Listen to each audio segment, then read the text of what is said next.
Bom, mas em qual paciente, como que ele vai se apresentar clinicamente para eu suspeitar que ele possa estar desenvolvendo uma PAV? Então, são os pacientes que podem apresentar febre, taquipneia, alteração da secreção pulmonar. Então, aquele paciente que está lá entubado e começa a ter febre, começa a ter desconforto respiratório, mesmo em ventilação mecânica, ele pode começar a ficar mais taquipneico, mais taquicárdico, que são sinais indiretos de um quadro infeccioso.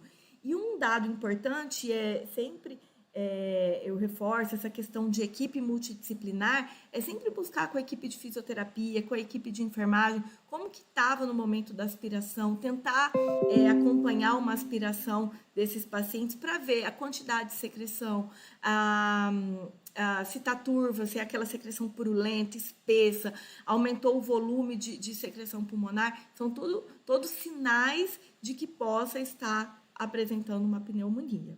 Além de uma piora da ausculta pulmonar, piora nos parâmetros do respirador, então aquele paciente que vem, de repente vinha bem, começa a apresentar febre, aumento da secreção pulmonar, piora da ausculta, piora da gasometria, com necessidade de aumento dos parâmetros no ventilador, além de achados laboratoriais, como leucocitose com desvio à esquerda, aumento das provas inflamatórias, como aumento da proteína C reativa.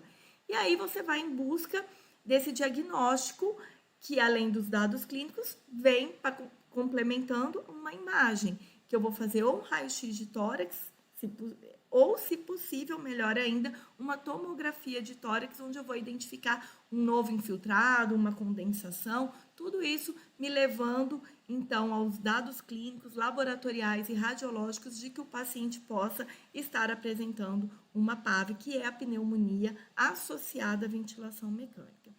E, claro, aquele paciente que, de repente, começa a apresentar um quadro de sepse ou choque séptico, piora clínica, hipotensão, febre, aumento de lactato.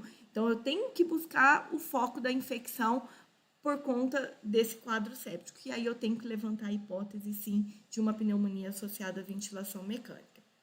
Então, para diagnóstico, os principais, quadro clínico, reforçando febre, piora da ausculta, piora da secreção pulmonar, piora da troca gasosa, piora dos parâmetros no respirador. Então, se eu tenho esses dados clínicos, pelo menos 2, e mais um infiltrado novo no raio-x, eu posso concluir que meu paciente, então, tem uma PAV. Então, para diagnóstico, eu levo em consideração dados clínicos e dados radiológicos. Então, se eu tenho febre, leucocitose, aumento de secreção, piora da troca gasosa e mais uma alteração radiológica nova, eu posso concluir, então, que o meu paciente tem uma PAV.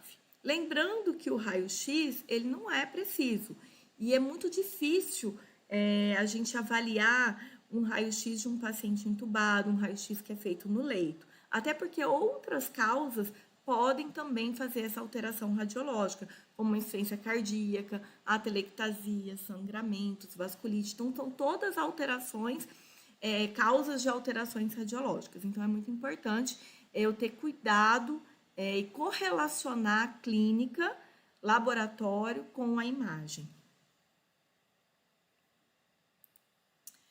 Além disso, se eu tenho essa suspeita, né? Então, eu tenho um paciente que, de repente, tem um quadro clínico e radiológico compatível com uma PAV, eu preciso, como em outras infecções, em especial em infecções hospitalares, onde provavelmente eu tenho uma bactéria resistente, eu preciso buscar espécime clínico para encaminhar para a cultura. Então, o ideal é eu buscar coletar essa secreção pulmonar para encaminhar para a cultura. Então, a gente pode fazer isso ou pela broncoscopia, fazendo um lavado broncoalveolar, mas que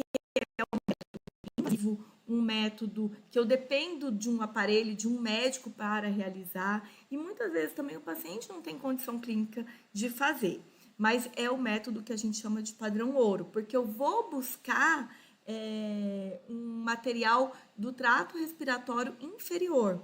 Então, ali a chance da bactéria, de eu resgatar a bactéria que realmente está causando a infecção, é muito maior. mas tem essas limitações, que é o depender do médico, do aparelho e ser um procedimento invasivo e que muitas vezes o paciente não tem condição clínica. E uma outra maneira também de buscar essa secreção pulmonar é fazendo um aspirado traqueal ou endotraqueal. Então, eu vou coletar esse material através de uma sondinha, buscando também resgatar essa secreção pulmonar. A grande ressalva que é preciso colocar aqui é que muitas vezes a gente precisa levar em consideração o conceito de colonização com infecção. Então, eu vejo muitas vezes o paciente está bem clinicamente, sem sinal clínico de infecção, está indo muito bem na ventilação mecânica e acaba que alguém coletou um aspirado traqueal e tem ali uma bactéria. Então, eu preciso correlacionar isso, se essa bactéria que está ali que cresceu nesse material, será que ela está fazendo alguma infecção? Porque a gente já falou que ali é um local que coloniza muito. Então, eu preciso sempre fazer essa correlação com a clínica do paciente e com os dados microbiológicos. E sempre que eu tenho um quadro infeccioso, dentro principalmente de um ambiente de terapia intensiva, eu vou coletar todas as culturas possíveis. No caso da pneumonia, eu vou tentar buscar a secreção pulmonar através ou de um lavado broncoalveolar ou de um aspirado traqueal, mas também eu posso fazer hemocultura. Lembrando que a chance dessa hemocultura vir positiva é em torno de 15%, tá? Então, não é porque uma hemocultura veio negativa que eu não tenho PAV, que eu não tenho uma infecção pulmonar. Eu tenho que lembrar que somente 15% das PAVs apresentam bacteremia e vão crescer, e vão ter bactéria que vão crescer na hemocultura. Lógico que se crescer ajuda muito, né? Então, se eu colhi a hemocultura e eu recebo um resultado de uma bactéria X com um antibiograma, isso vai me ajudar muito. Mas não é porque veio negativa que eu não tenho o diagnóstico e que eu não tenho que muitas vezes fazer o tratamento. E aí, nesse caso, o tratamento vai ser empírico.